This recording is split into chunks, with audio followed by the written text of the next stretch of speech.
Bonsoir Clé, bonsoir Joseph. Bonsoir Joyce. Bienvenue chez vous. Merci. Merci de me recevoir. C'est votre maison. Ici, c'est chez vous. Ici, c'est chez nous. Oh. Pas encore, en tout cas. Pas encore, ils ne sont pas encore entrés. Pas n'est-ce encore. pas Vous n'êtes pas encore. Est-ce qu'ils peuvent entrer alors? Comme c'est tous les mamans, calme-toi, ils vont entrer. Tu fais comme ça, tu sais, après, C'est quoi, maman? Hein? C'est quoi, maman? Faut répondre. On est là. On est là. Yeah.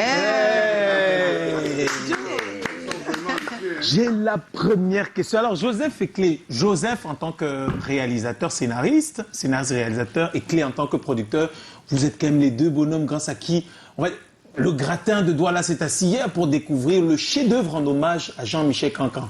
Magnifique réalisation, superbe idée. Comment elle est née? Clé. Là de flou. Bien, alors, disons que après Minga et la cuillère cassée, je nourrissais des ambitions de me lancer aussi dans la production de films en prise de vue réelle. Et comme je mets un point d'honneur à valoriser notre culture, notre patrimoine aussi, je me suis penché un peu sur le destin de Jean-Michel Cancan qui m'a interpellé parce que c'est la référence jusqu'aujourd'hui en matière de théâtre, d'humour, de comédie dans toute l'Afrique francophone. Il a inspiré des multiples générations d'humoristes, mais je trouvais qu'il n'avait pas été célébré à la hauteur de ce qu'il a représenté. Et d'un autre côté, il a connu le succès international, mais n'a jamais vraiment profité des fruits de son art. Donc pour moi, c'était un sujet qui était intéressant et produire un film sur lui était quelque chose de nécessaire. Donc c'est comme ça que l'idée a germé et l'envie a grandi de produire un film sur ce sujet. Mais comment on passe de cette idée-là à l'implication de Joseph? Alors, je dois dire que je sortais d'un film d'animation, mais il fallait que je sois épaulé par un réalisateur qui s'y connaît plus en prise de vue réelle. Mais ce que je recherchais, c'est quelqu'un qui avait un regard neuf, parce que je voulais que ce film sorte des sentiers battus. Même s'il devait être fidèle au sujet, il devait proposer quelque chose de nouveau. Et Joseph, pour moi, c'était le candidat idéal. Pourquoi? J'ai vu à la base, je l'ai recruté comme scénariste parce que c'est quelqu'un qui a une très grande culture cinématographique. Vous n'allez pas trouver beaucoup de jeunes de 26 ans capables de vous parler du cinéma des années 40 à nos jours. Il a une très grande... Il a une très grande culture cinématographique et lorsque j'ai vu son court-métrage, j'avais vu le premier court-métrage western, j'ai vu le court-métrage Into the Den, j'ai vraiment été frappé par la dextérité, la maîtrise, la créativité, l'audace. C'était autant d'atouts qu'il avait pour en faire le candidat idéal pour réaliser un film comme Cancan. Ça alors, c'est Tu bien le dit en contactes. tout cas. Tu n'as pas aussi comme Non. Alors, Joseph, toi, tu n'avais pas tes choses à faire quand on te contacte pour ça. Tu crées un jeu vidéo. En dehors de s'occuper des maris, il devrait encore se faire quoi d'autre? Oui, c'est Joseph. On va s'occuper de Marie. Et de Quand on Jésus. l'appelle, quand on frappe à ta porte, même si tu fais quoi, il faut arrêter. Tu arrêtes tout. Ouais. Donc, ok, je fonce. Parce que c'est un héros, c'est un monument. Et je pense qu'on devrait célébrer nos le héros. dire. Je pense qu'on devrait célébrer les gens qui ont façonné l'âme de la culture de ce pays. Mais qu'est-ce qui te convainc? Je demande juste, qu'est-ce qui te convainc au moment où on t'interpelle que Clé, par exemple, a la capacité de mener le projet depuis le début jusqu'à la fin? Et qui te convainc à laisser tes choses? C'est-à-dire que tu t'occupes de Marie comme tu fais souvent. Oui, parce qu'il peut avoir une très belle idée comme ça. Mais il n'y arrive pas. Vous vous engagez et puis... Bon, je vais dire des trucs qui étaient des débats qu'on a eu entre nous. À la base, comme il a dit, j'étais uniquement pressenti pour être scénariste. Oui. Et au fur et à mesure qu'on avançait, je pense qu'il m'a fait un casting parce qu'il me posait des questions, il me titillait. Et moi aussi, je faisais la même chose parce qu'il était, comme il est producteur, je voulais, bon, ok, même si je réalise, est-ce qu'on va aller... Ça va être quel genre de production et tout. Donc, je pense qu'on s'est titillé pendant un bon moment. Et puis après, surtout quand le scénario était prêt, on a fait le saut. Oh, quel saut! Je dirais une bombe. Ah, super. Alors, Clé, Clé, toi, tu es entré dans l'univers du cinéma il y a quelques années par ce super film d'animation Minga et la cuillère cassée. Es-tu satisfait de la place qu'occupe aujourd'hui cette œuvre dans l'environnement cinématographique en Afrique? Oh, oui. Je dois dire qu'à la base, j'étais à peu près sûr que ça allait satisfaire les Camerounais parce que c'est notre culture qui est représentée. On voit des choses, on voit des personnages de dessin animés danser, le Bikoti, l'Ambassadé, le Ben Sikin, des choses qu'on n'avait jamais vues au cinéma. Et c'était très ancré dans notre contexte culturel. Donc j'étais à peu près sûr que ça allait plaire aux Camerounais. Mais ce que je n'avais pas anticipé, c'est que ça allait plaire au-delà des frontières du Cameroun. Ouais. Que je sois invité en Jamaïque pour recevoir un prix là-bas. Que dans une vingtaine, dans les écoles primaires d'une vingtaine de villes américaines, on programme le film avec un support pédagogique pour enseigner aux enfants ce que c'est que le Cameroun, ce que c'est que l'Afrique francophone, les différentes références culturelles qu'il y a dans le film, que cela traverse ainsi les frontières sur tous les continents. Ça, c'est vraiment le sujet d'une grande satisfaction pour moi. Ah oui, un autre sujet d'une grande Tu as monté le satisfaction. feu, là, c'est ça. Je disais qu'un autre sujet d'une grande satisfaction, c'est toi, hein, Joseph Akama, parce que sans aucune formation cinématographique, autant pour moi, tu as été un autodidacte assidu, assistant réalisateur de plusieurs projets. Ton premier court-métrage est nommé pour un concours. Que tu gagnes. C'est important de préciser. Pas le lait. Pourquoi tu as choisi le cinéma professionnel? Vous pouvez faire aussi comme nous tous là. Hein. Nous, on met le téléphone et puis on est acteur. Je pense que raconter des histoires a toujours été une plus grande passion, l'une des plus grandes passions, je ne le savais même pas. Parce que depuis tout jeune, je faisais des bandes dessinées, je dessinais. J'avais une espèce de magazine que j'achetais des cahiers de dessin, je faisais une bande dessinée et chaque vendredi, je faisais des photocopies, je partageais à mes camarades et ils disaient on attend vendredi prochain. Il y a cet esprit de raconter et d'avoir des gens qui veulent lire et découvrir ce que tu as écrit qui était déjà là.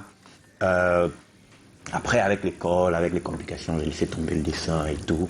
Et puis, en terminale, je tombe sur Simon Samion, qui est un monteur à CRTV, et qui m'épaule. Il commence à m'apprendre le montage. Ensemble, on se faisait des nuits Alfred Hitchcock, on regardait des films... on s'est fait des films cultes. C'était toujours suivi de décryptage filmique et tout. Et à un moment, il me dit, mais... Pourquoi tu ne deviens pas réalisateur? Tu es là, tu apprends le montage, tu dis que tu veux être ingénieur en informatique, mais là, essaye... Vous aviez des bonnes conversations, hein? Ça. Essaye d'être réalisateur. Et moi, je voyais pas trop ça, j'étais pas très motivé non plus. Oui. Et honnêtement, c'est un film qui me fait avoir le déclic, c'est un film qui me fait faire le saut. Le Cercle des poètes disparus, Dead Poet Society. Et dans le film, il y avait ce maxime Carpe Diem, seize the day, live your own life. Et ça m'avait touché. Oui. Et j'ai fait la section anglophone à l'école. J'étais en phase de préparer le GC Advanced Level. Et j'ai fait, pendant 4 ans, j'ai suivi des matières scientifiques. Mais là, avec tout ce qui se passait dans ma tête, je suis allé m'enregistrer sur des matières littéraires que j'avais jamais appris par les années passées. Je sais pas trop, j'ai réussi, j'ai eu mon bac cette année. Wow. Et puis je vais à la fac à Ngouaikele, je m'inscris en art du spectacle. Ça, c'est le bon beau-fils. Ouais. Super. Donc on comprend bien, en tout cas, ce qui est bien, c'est que quand ta route est tracée, des fois on a l'impression, après, quand on regarde derrière, que c'était très facile de passer par là, mais c'est allé tout doucement et c'est allé sûrement. Ouais. Le film Cancan, une fierté, comment as-tu écrit l'histoire, au-delà de la vraie histoire de Cancan, parce que c'est aussi ça, et comment décidez-vous de parler de ces derniers moments de vie? Voilà. Et surtout, pourquoi cette partie Vous pouvez raconter depuis le berceau, par exemple. On n'entre pas dans les détails, mais quand même, on dit de manière générale que vous parlez d'une partie quand même de sa vie assez spéciale. Oui. En fait, au départ, il faut savoir que généralement, pour les biopics, il y a 2 approches. Soit on va, comme on dit souvent, du berceau au tombeau, c'est-à-dire qu'on raconte la vie de quelqu'un de sa naissance à la mort. Ouais. Alors l'inconvénient de cette méthode, c'est que, comme on essaie de raconter toute une vie en 2 heures, les événements sont très dilués. Oui, parfois, on n'entre pas vraiment dans la profondeur du personnage. Alors l'autre approche consiste choisir un moment pivotal, un moment critique de la vie de l'individu qui permet de révéler ses qualités, ses faiblesses, son humanité. C'est pour ça que nous avons... Mais comment ça s'est fait? Alors, avant qu'il n'écrive, tu lui dis ça? Toi qui as l'idée de faire un truc sur Cancan. Alors, comment ça se passe quand c'est comme ça? Alors, je comprends pas trop, moi. Bon, c'est vrai que je suis le producteur, l'instigateur du projet, donc j'ai une certaine vision. Oui. Alors, ce que je lui demande de faire dans un premier temps, c'est de proposer des traitements. Ah, il propose des angles, d'accord. Voilà, des un peu angles comme nous, d'approche. ici, on appelle ça angle. Des angles d'approche, à peu près ça. Oui. Et là, je lui dis, ok, je préfère cette approche parce que ça permet de faire et on discute. C'est une collaboration. Oui. Et lorsque on s'est entendu sur l'approche, l'angle d'approche du scénario, il s'est lancé dans l'écriture. Ouais. Donc là, moi, je faisais que donner des petites orientations, mais c'est un scénario qu'il a écrit. Mais surtout, comment on documente? Parce que toutes les personnes qui ont vu le film sont quand même fascinées par la capacité à relater les faits tels qu'elles semblaient s'être passés. C'est-à-dire qu'il y a des coupures de journaux qui apparaissent, des éléments de l'histoire même. Comment est-ce qu'on documente la vie de Jean-Michel Cancan pour être sûr que l'histoire qu'on raconte, bien qu'elle soit une fiction, soit très proche en termes de fidélité de la réalité? Comment vous faites ça? Il faut expliquer, Joseph, parce que nous, on est curieux, on veut Parce qu'il n'y a pas de livre sur la vie de Cancan, ça n'existe pas, non? Il n'y a pas de livre, n'est-ce pas? Il n'y en a pas. Vous avez fait des interviews à des personnes? Oui, on est entré en contact avec son fils aîné, Afana Alexandre, qui nous a été d'une aide inestimable. Oh là là, Afana Alexandre, on te fait des coucous! Bisous! Alexandre!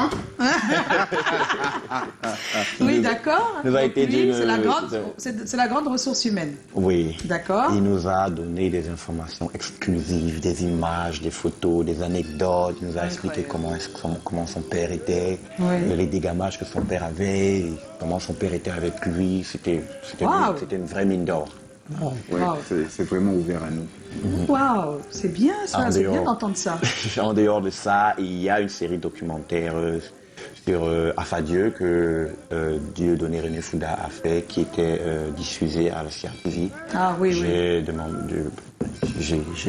Tu as pu la voir en tout cas. Possession des documentaires. Ça t'a aidé, ça t'a inspiré? Énormément. Énormément. Autre chose?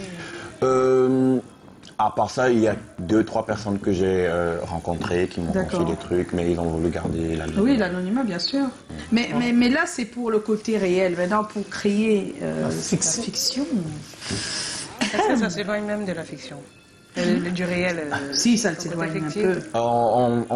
Je vais un peu dans des délires par moment, mais c'est avec un traitement que j'ai voulu apporter au film, c'est que je voulais montrer la dualité de Jean-Michel Cancan et Afana Dieudonné.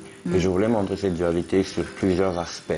Sur l'aspect de la narration, sur l'aspect psychologique, sur l'aspect spirituel, et aussi sur l'aspect iconique et humain, le Dieu et l'homme. Donc j'essayais de montrer, faire le contraste, montrer Jean-Michel Cancan, montrer Afana Dieudonné et montrer à quel point Jean-Michel Cancan entrait dans la vie d'Afana Dieudonné, parce qu'à un moment, il faut dire, lui-même n'arrivait plus à se débarrasser. On a l'impression d'avoir une seule de son personnage. C'est bien ça. C'est beaucoup de boulot. Et énormément de boulot, le film, en tout cas. J'ai eu le privilège de le voir, donc je ne peux pas vous en dire plus, mais il faut aller le regarder. Comment s'est passé le casting? Oui, ça, oui. Voilà. Comment vous choisissez Landry? Moi, c'est tout ce que j'ai envie de comprendre. Bon, il va faire la deuxième partie, je fais la première partie. C'est vrai que Landry n'avait pas été le premier candidat. Toujours. Hein. Alors, lorsque j'imagine ce projet, le le premier nom qui me vient à l'esprit, c'est Valérie Ndongo. Oui. Wow. Parce qu'il faut dire que lui aussi, il est un peu trapu, il n'est pas très grand, et s'il garde la barbe, il va ressembler. Donc j'ai approché Valérie fin 2020. Oui. J'ai discuté avec lui, il m'a déroulé son calendrier de 2021. C'était grave. Il n'avait pas tout ce temps-là à nous accorder. Ouais. Et Joseph mettait un point d'honneur à organiser des répétitions intensives avant le tournage. Malheureusement, le calendrier de Valérie ne le permettait pas. Puis je me suis mis encore à fouiller. Puis un jour, c'est Joseph qui me dit qu'il connaît quelqu'un qui peut faire l'affaire, Landry Nguetsa. Maintenant, comment est-ce qu'il choisit Landry? C'est lui. Lui peut le dire. faut dire, Landry Guetza est metteur en scène et comédien de théâtre à la base. À la base, oui. Et j'avais assisté à une de ses pièces où il avait laissé la barbe. Oui. Et je me rappelle, ça m'avait frappé ce jour-là. Je connais quelqu'un qui ressemble à Cancan, mais pourquoi je n'ai pas pensé à lui plutôt? Et c'est là que je contacte Landry. J'essaye de faire... j'ai une application dans mon téléphone qui me permet d'essayer de... Ah oui. Voilà, je dis, ça peut aller. On Ouais. peut essayer de garder la barbe. Et puis, il fallait convaincre Clé. Clé. Ben oui, attends. Mais Miller pouvait faire ça. Convaincre... Non, il fallait aussi le convaincre. Il est à la tête de Oui, il fallait aussi convaincre Landry, parce Ah qu'il est oui. comédien de théâtre, Oui, il et n'est pas demander à le quelqu'un cinéma, de c'est- porter un rôle Aussi lourd. comme Jean-Michel Cancan, C'est lourd. c'est soit ça passe, soit ça Ça casse. casse, c'est clair. Donc, c'était c'était pas- pas Vous l'avez convaincu? C'est très bien. avec l'argument, non. Avec l'argument le plus facile à mettre en avant, c'est 25 ans Jean-Michel Cancan a disparu. On veut faire revivre. Jean-Michel Revivre, Cancan. ben Est-ce que oui. tu veux Tu ne peux pas faire dire. Callaghan a une Tu peux question. faire C'est un projet quand même lourd.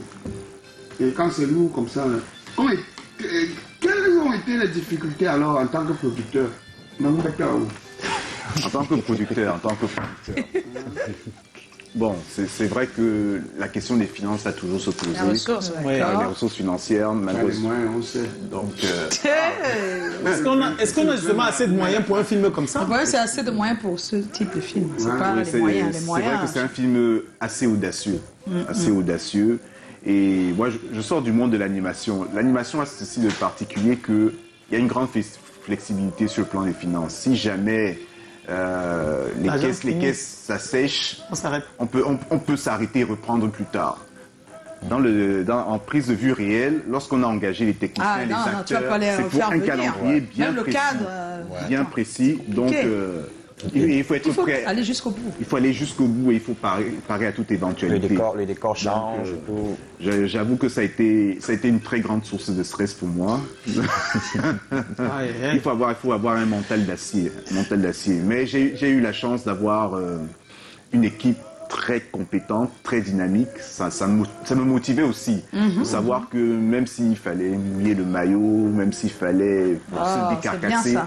c'était pour une équipe qui en valait Mais la c'est des difficultés finalement qui, bon, à la clé, on a quand même une super œuvre, donc ça va.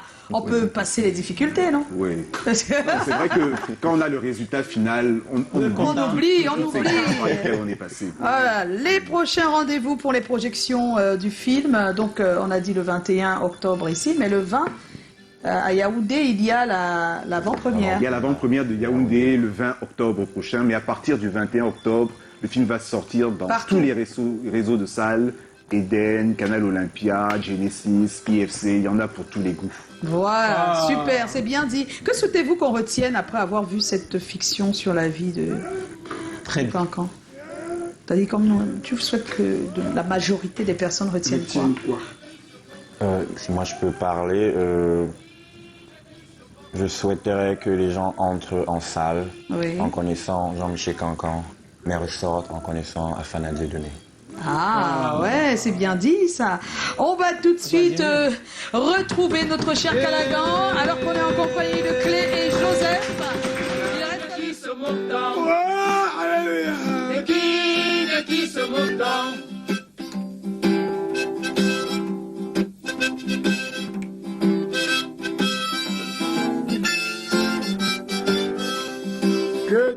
Cultiver, nous n'avons cultivé, mais à qui alors? ce soir, ou alors c'est le Les jeunes filles de Varda m'appellent pour voir après le jingle. Jingle. Les jeunes filles de Varda m'appellent pour voir